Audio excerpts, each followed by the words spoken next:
Hello friends, welcome to A to Z study YouTube channel.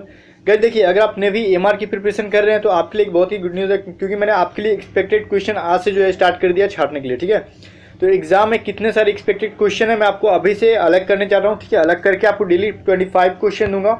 ठीक है, और 25 से मैं ज़्यादा नहीं दे सकता, क्योंकि इसे निकालने मतलब कि अलग अलग करने में काफ़ी वक्त लग जाता है, जो कि समझ रहे हो आप 25 में कर रहा हूँ काफ़ी है। और मैं आपके एग्जाम तक आपको डेली देते रहूँगा, साथ में पीडीएफ भी देते रहूँगा। ठीक है, तो पीडीएफ कहाँ पे, टेलीग्राम चैनल पे मिल जाएगा, आपको लिंक डिस्क्रिप्शन में है।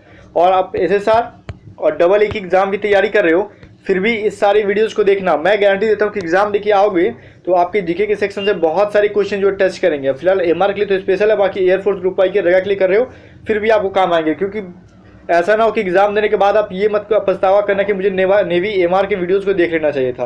तो चलिए कोई बात नहीं, पछतावा मत करना, पूरी वीडियोस को देखना, ज्ञान तो ज्ञान है।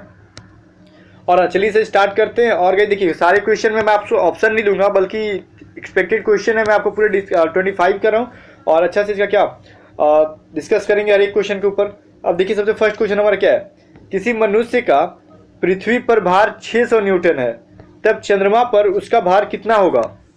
पृथ्वी पे कितना है, 600 न्यूटन है, तो बोल रहे हैं कि चंद्रमा पे उसका वेट जो है कितना हो जाएगा।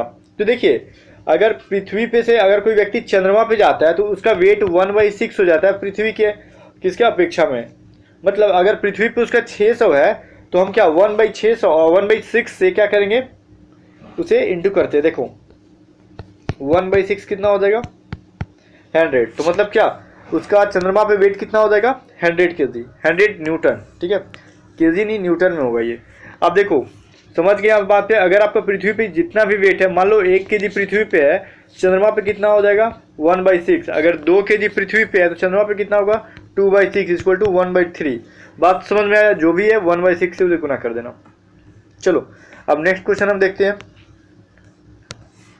2 नंबर क्वेश्चन क्या है गाइस, 1 केजी राशि का वजन किसके बराबर है। मतलब 1 केजी, सारे न्यूटन में ऑप्शन है, न्यूटन में ऑप्शन है, तो यहाँ बताना कि 1 केजी में सिंपली बताओ कि कितने न्यूटन होते हैं। तो 1 केजी में कितने 9.8 न्यूटन वेट होता है। इस बात को भी जरा याद रखना। ये आपको कब, अगर आपको एसएसआर या फिर ग्रुप डबल या फिर आप ग्रुप एक्स की प्रिपरेशन कर रहे हो तो ये आपके फिजिक्स में आपके काम आ जाएगा न्यूमेरिकल सॉल्व करने में। ठीक है, तो 1 केजी में कितने न्यूटन होते हैं, तो 9.8 न्यूटन होते हैं। तो इन सभी में आपको हेल्प आएंगे। चलिए अब 3rd नंबर क्वेश्चन हमारा क्या है ये देखते हैं। सोनार का आपने नाम सुना होगा, SONAR। ठीक है, इसे स्मॉल से कभी मत, स्मॉल से एग्जाम में नहीं लिखना चाहिए। वैसे तो आपको डिस्क्रिप्टिव देना नहीं है, फिर भी मैं बताता हूँ। सोनार का जो होता है ये कैपिटल में सारा होता है। अब देखो, सोनार अधिकांशतः प्रयोग में लाया जाता है। सोनार का यूज कहाँ पे होता है ये बताओ। यहाँ पे ऑप्शन आपके दिए हुए, लेकिन आपको पता है कि सोनार का कहाँ यूज होता है, तो नौ संचालकों द्वारा। कहाँ पे, पानी के अंदर कोई भी चीज़ अगर छुपी हुई है, गिरी हुई है, तो उसको ढूंढने में किसकी हेल्प लेते हैं हम लोग, सोनार की। या फिर पानी के अंदर आपको डायरेक्शन का भी पता करना है तो सोनार से आप हेल्प ले सकते हो। ठीक है, सिर्फ नौसंचालक जो भी हैं, नेवी वाले व्यक्ति जो हैं, तो पानी के अंदर जरूरी नहीं है कि वो सिर्फ किसी चीज़ को ढूंढने में ही काम करे, बल्कि वहाँ पर डायरेक्शन भी अगर आपको पता करना है तो इसके थ्रू आपको पता चल जाता है। ठीक है, चलिए 4 नंबर में एक सिंपल सा क्वेश्चन है जो कि एग्जाम में लेकिन आता है। कैमरे में किस प्रकार का लेंस होता है, ठीक है, प्रयोग होता है। तो ये कैसा होता है, उत्तल लेंस होता है। अब देखिए, ये नहीं है कि आपको इसमें से कोई क्वेश्चन पता नहीं है, बहुत सारे क्वेश्चन का आंसर पता होगा, लेकिन आपको ये पता नहीं रहता है कि हमें पढ़ के क्या जाना है ना। बस आपको यही फर्क होता है कि एग्जाम में कुछ एक्सपेक्टेड क्वेश्चन में जो देते जा रहा हूँ उसे रट के जाना। मैं 100% गारंटी देता हूँ कि बहुत सारे क्वेश्चन आपको एग्जाम में सेम टू सेम टच करेंगे। अलग अलग शिफ्ट में हो सकते हैं कि अलग अलग क्वेश्चन हो, एक ही शिफ्ट में सारा क्वेश्चन नहीं आ जाएगा। अब देखो 5 नंबर क्वेश्चन क्या है, आइरिस का क्या काम है। आइरिस का पता है ना, आइरिस क्या होता है, आपकी आंखों में पाया जाता है, तो उसका काम क्या होता है पूछ रहा है। देखो, आंख में जाने वाले प्रकाश की मात्रा को क्या करता है, कंट्रोल करता है। अगर प्रकाश की मात्रा अत्यधिक जा रही है आपकी आंखों के अंदर तो उसे रोकने की कोशिश करता है, नहीं तो आप क्या हो जाओगे, अंधे हो जाओगे। आइरिस का ये काम है। अब नेक्स्ट क्वेश्चन देखते हैं हमारा क्या है, 6 नंबर में क्या बोल रहे हैं देखिए। एक कार बैटरी में प्रयुक्त विद्युत अपघट्य होता है। एक कार की बैटरी में कौन सा मतलब कि विद्युत अपघट्य यूज करते हैं, तो वो होता है सल्फ्यूरिक अम्ल, मतलब सल्फ्यूरिक एसिड H2SO4 जिसे आप बोलते हैं यहाँ पे। एक्चुअली मैंने इसे एडिट करके अगेन से इस वीडियो को मैं डाल रहा हूँ, क्योंकि उस टाइम कुछ मैंने यहाँ पे गलती यहाँ पे लिख रखा था, इसकी वजह से ये वीडियो डिलीट करके मुझे फिर से डालना पड़ा। ठीक है, अब देखो, अब नेक्स्ट क्वेश्चन देखिए, एक शुष्क सेल में कौन सी ऊर्जा पाई जाती है। तो यहाँ पे देखना, शुष्क सेल जो होती है उसमें रासायनिक ऊर्जा पाई जाती है, कैसी, केमिकल एनर्जी। लेकिन इसके अलावा भी आपको कुछ यहाँ पे मैंने नोट दिया कि जो आपको याद करने वाली चीज़ एग्जाम में आने के लिए आ जाती हैं। शुष्क सेल कैसा सेल है? एक प्राथमिक सेल है, ठीक है, प्राइमरी सेल है। शुष्क सेल कैसा सेल है? एक प्राइमरी सेल भी है। इसके अलावा आपको ये भी क्वेश्चन पूछा जाता है। अब दूसरा क्या पूछा जाता है भाई, एक समान शुष्क सेल में अमोनियम क्लोराइड विद्युत अपघट के रूप में होता है। देखो जैसा कि यहाँ पे आपने पढ़ा, क्या कार बैटरी में या फिर सीसा संचायक बैटरी में क्या विद्युत अपघट की जगह क्या यूज होता है? तो सल्फ्यूरिक एसिड। लेकिन एक शुष्क सेल जो होता है उसमें किस विद्युत अपघट के रूप में क्या यूज होता है? तो अमोनियम क्लोराइड का यूज होता है। बात समझ में आई? आयोग की बात समझ में आई होगी। अब देखिए नेक्स्ट क्वेश्चन देखिए, क्या 8 नंबर है। परमाणु के नाभिक में होता है। परमाणु के नाभिक में क्या होता है? देखो ये मान लो कोई कण है, पदार्थ है, तो उसके परमाणु है यहाँ पे, तो नाभिक में क्या रहेगा आपका? प्रोटॉन और न्यूट्रॉन रहते हैं। बाकी जो इलेक्ट्रॉन क्या करते हैं वो चारों तरफ क्या ऑर्बिट में चक्कर लगाते रहता है। ये बात आपने पढ़ा होगा। अब देखिए यहाँ पे 9 नंबर क्वेश्चन क्या है, बिजली के बल्ब का फिलामेंट, और 10 में क्या है, विद्युत हीटर का एलिमेंट। ये दोनों में आप लोग कंफ्यूज हमेशा रहते हो। मैंने पिछली बार एक बार सेट में भी दिया था तो कंफ्यूजन था आप लोगों के बीच में। तो इस चीज़ का अभी क्या इसे बोलते हैं, फिलामेंट। तो इस चीज़ का कंफ्यूजन अभी से दूर कर लो आप लोग। बिजली के बल्ब का फिलामेंट जो होता है टंगस्टन का होता है। किस चीज़ का? टंगस्टन। और विद्युत हीटर का एलिमेंट जो होता है नाइक्रोम का होता है।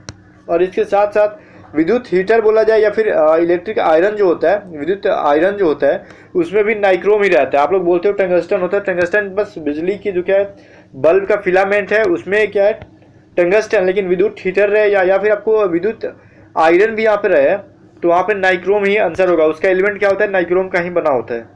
चलिए एक और इम्पॉर्टेंट क्वेश्चन है जो कि एग्जाम में मतलब जानते हुए भी गलत करते हो आप लोग। देखो ट्रांसफार्मर का कार्य क्या है?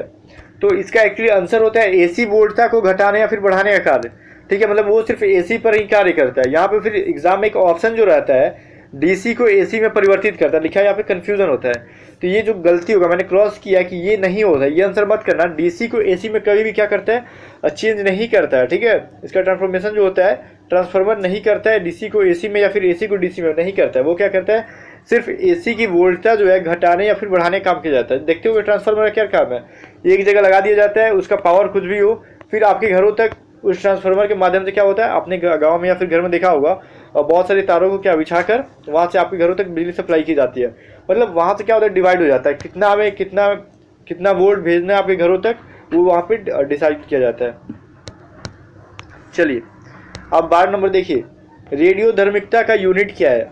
ठीक है 12 नंबर, एक बात ध्यान देखो, आंसर मत देखो अभी, पहले क्वेश्चन देखो। और 13 नंबर क्या है? रेडियो धर्मिकता नापी जाती है। दोनों क्वेश्चन है जो कि आपको एग्जाम में कंफ्यूज करता है। और ये जो है ना, रेडियो धर्मिकता का यूनिट पूछा जाए तो क्यूरी तो आप लोग डायरेक्ट बता दोगे अगर एग्जाम में सिर्फ ये क्वेश्चन आता है। लेकिन अगर एग्जाम में ये क्वेश्चन आ जाए कि रेडियो धर्मिकता मापी जाती है, ठीक है, या फिर नापी जाती है, अगर इसके साथ ऑप्शन में क्यूरी भी डाल दिया जाए, गीगर मूलर काउंटर भी डाल दिया जाए, तो बहुत सारे 99% बच्चे जो क्यूरी आंसर वहां करके आएंगे। ठीक है, अगर ये 13 नंबर क्वेश्चन देखो, रेडियो धर्मिकता नापी जाती है, तो वहां पे क्यूरी मत करना कभी भी, वो गीगर मूलर काउंटर।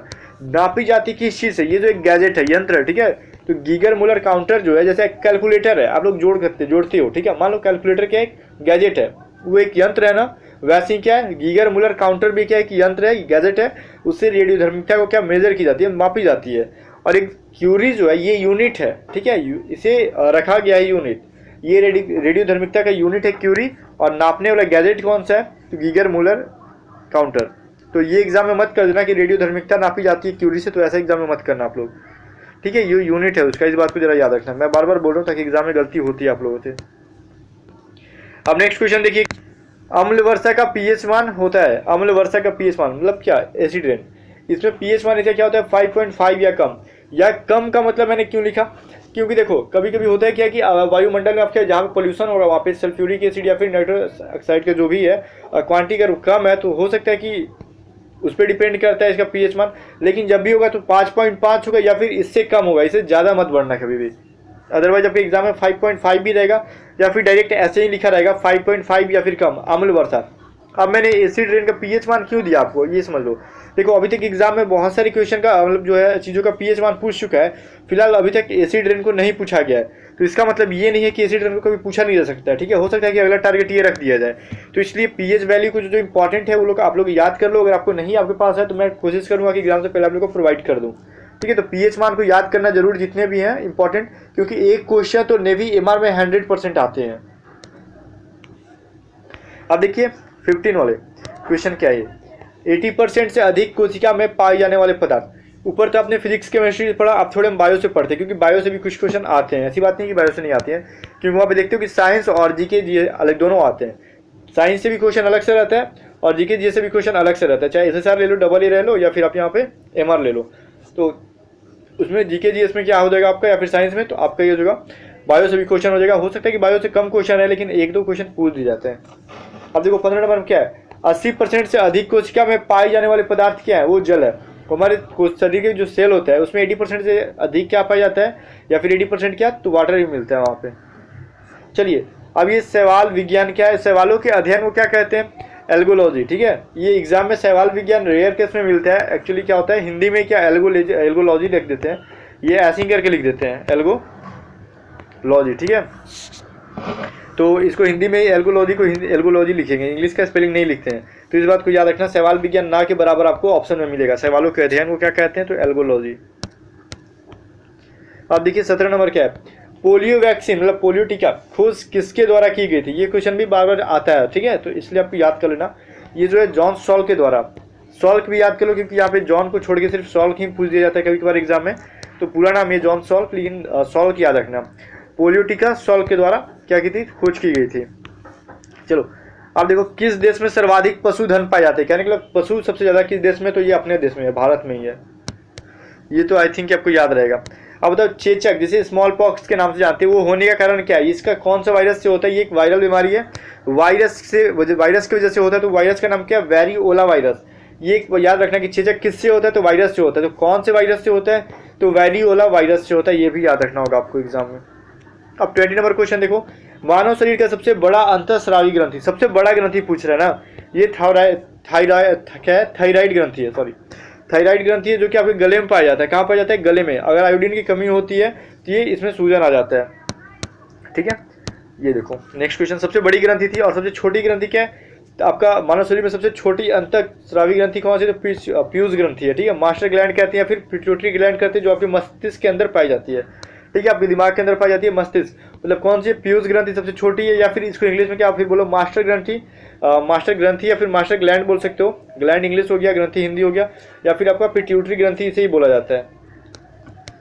चलो अब एक क्वेश्चन क्या है 22 नंबर, कुछ विटामिन के नाम दिए जो कि इंपॉर्टेंट एग्जाम में अक्सर पूछे जाते हैं इसकी वजह से। अदरवाइज तो बहुत सारे विटामिन है, उनसे होने वाली बीमारी भी है, लेकिन जो इंपॉर्टेंट मेरे को दिखे एग्जाम में आते रहते हैं वो मैंने दिया। इसके अलावा और भी विटामिन से रिलेटेड आप लोग पढ़ लेना खुद से भी, जरा बुक में मिलेंगे आपको।